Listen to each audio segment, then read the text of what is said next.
Barchaga salom azizlarim. Qandaysiz? O'ylaymanki, barchangizning kayfiyatingiz a'lo darajada. Bugun biz siz bilan arazlashib qolganlar uchun ochirim qilamiz. Bu ayrilib ketganlar uchun emas, ya'ni aniq deylik, aqlingizdagi inson o'zining hayotini qurgan, siz esa o'zingizning hayotingizni qurgansiz. Agarda shunday bo'lsa, bu ochirim siz uchun emas. Shunchaki biroz vaqtdan beri gaplashmayotganlar hamda oralariga sovuqlik tushganlar va munosabatlari butkul tugamagan insonlar uchun. Eslatib o'taman, bu fol emas, faqatgina energiyalaringizni o'qiymiz.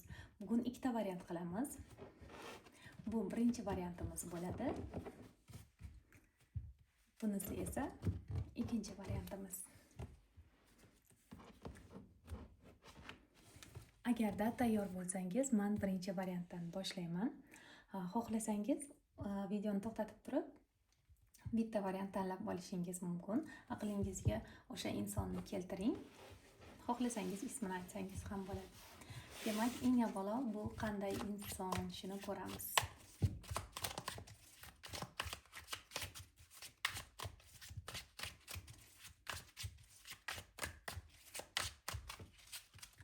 Aqlingizdagi inson qanday inson?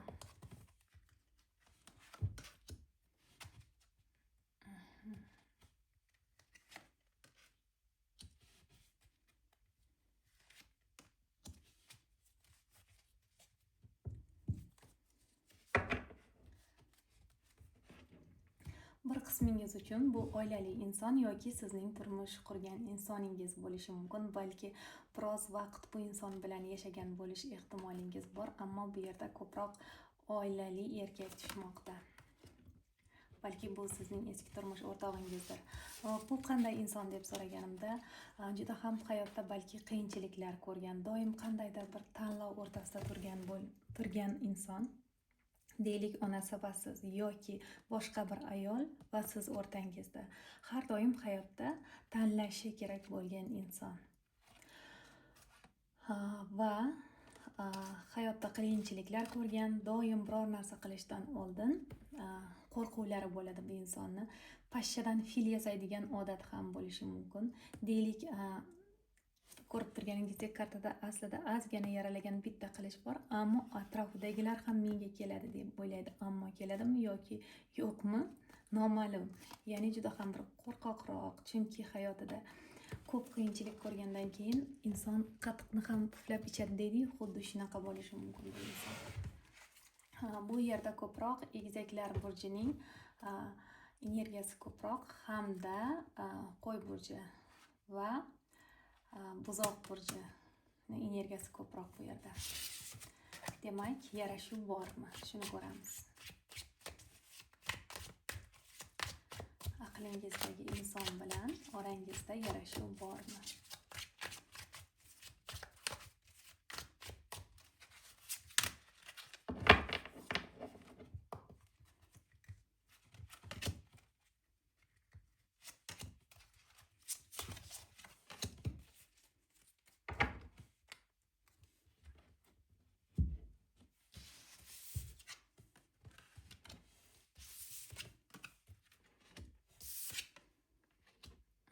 Yana tanlov, yana o'sha karta tushdi.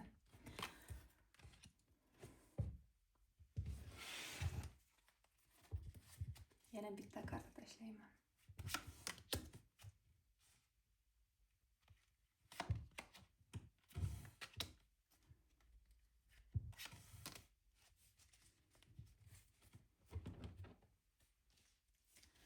Yarashuv bormi deb so'raganimda katta arkanalar tushdi. Ya'ni juda ham bir, agarda siz bilan yarashadigan bo'lsa, hayotida qandaydir bir muhim qaror qabul qilish kerak, ammo juda ham ikkilanishda. Sizning oldingizga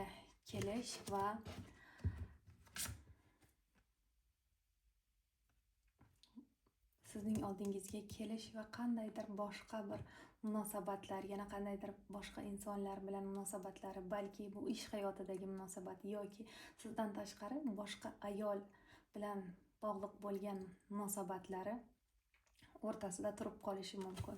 Ya'ni ikkitasidan bittasini tanlashi lozim. Ammo biroz qo'rqib qadam tashlashi mumkin. Oldiniga sizni bloklashi,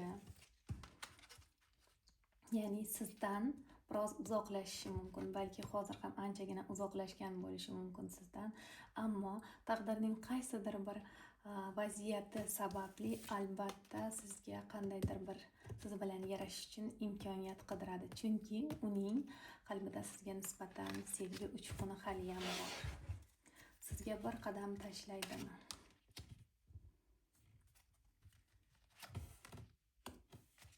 Biroz kutadi. Biroz kutib, yaxshilab o'ylaganidan keyingina sizga bir qadam tashlaydi.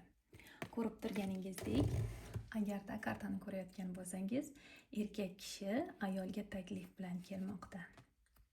Va albatta oldingizga keladi. 7li raqamlarni esingizda qoldiring. Balki 7 haftadan keyin yoki 7 kundan keyin, 7 oydan keyin, uzog'i bilan 7 oy bo'lishi mumkin yoki 7, 17 kabi sanalar bo'lish ehtimoli bor.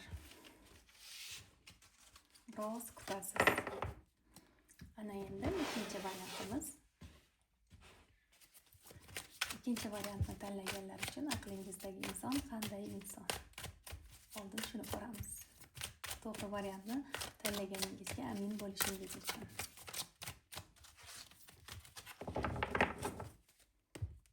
Aqlingizdagi inson qanday inson? Bu yerda ham imperator.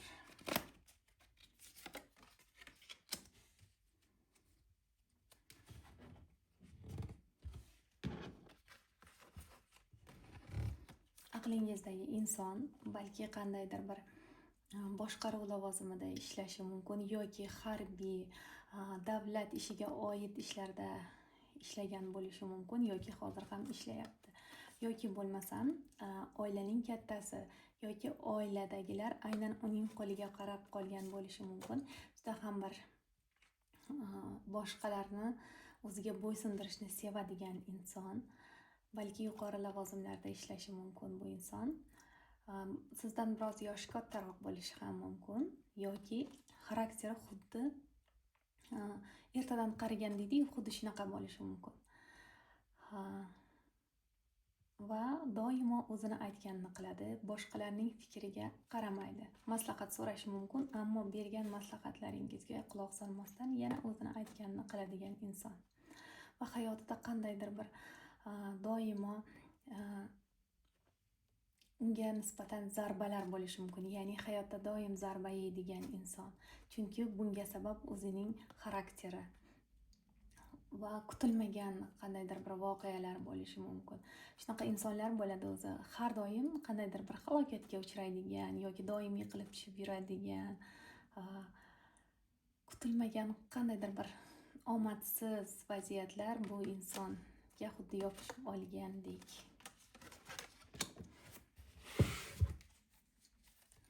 Va bu yerda ko'proq qo'y burchining energiyasi ko'proq yoki aynan qo'y burchiga oid xarakterdagi inson. Aytib o'tganimdek, jahldor, egoistroq, doim men birinchiman deydigan va mani gapim bo'lishi kerak. Boshqalarning gapi men uchun befoyda, ya'ni mening so'zim qonun deydigan inson. Demak, bu inson bilan yarashuv bormi? Yarashish uchun siz tomonga bir qadam tashlaydimi? Bu inson bilan yarashuv bormi?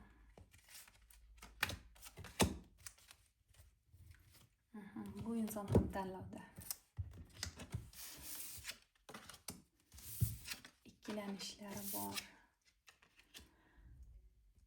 Ikkinchi variantni tanlaganlar uchun afsuski, bu inson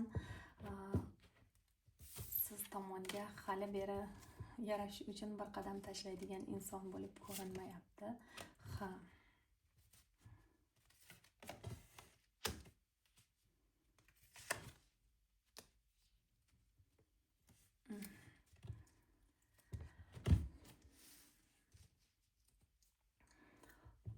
Ikkinchi variantni tanlaganlar, bu inson juda ham bir ayyor, qanchalik yarashishni xohlamasin, siz bilan xat xabarlashishni xohlamasin, buni sizga bildirmaydi ham va o'z ichidagi tuyg'ular bilan kurashmoqda.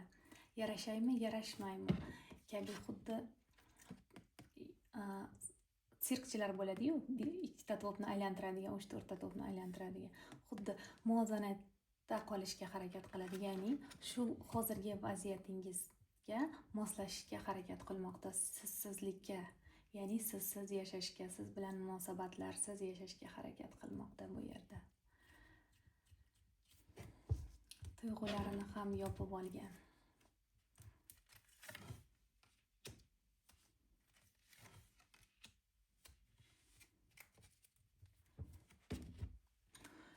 Bu inson ko'proq sizsizlikda do'stlari bilan vaqt o'tkazishni istaydi.